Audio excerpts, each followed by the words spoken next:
All right, let's talk about one of the strangest, most unfortunate creatures of the deep sea, the goblin shark.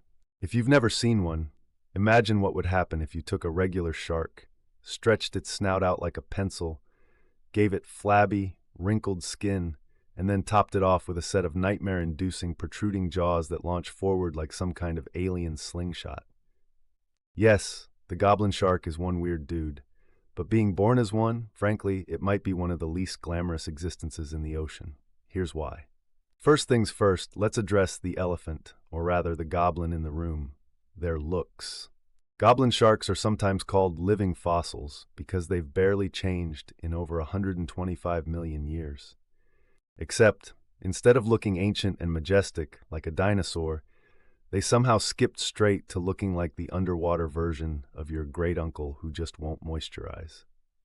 They have pink, almost translucent skin that shows off their blood vessels, making them look like they're perpetually embarrassed to be alive. And that elongated snout? Yeah, it's technically a rostrum loaded with sensory organs to detect prey, but let's be honest, it's also the ocean's least glamorous nose job. But it's not just their appearance that makes life hard. Goblin sharks are deep-sea dwellers, which means they live in the ocean's equivalent of the basement, somewhere between 300 and 1,200 meters below the surface, where sunlight doesn't even bother to visit.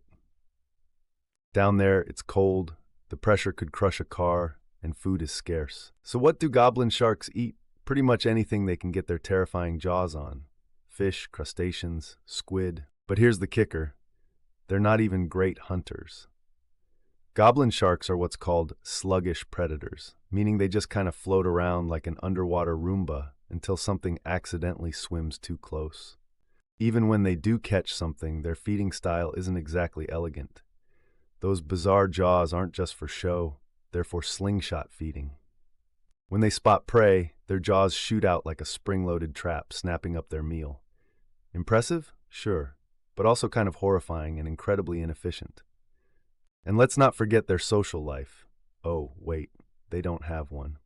Goblin sharks are solitary creatures, which is probably for the best because, frankly, who's diving to 1,000 meters to make friends?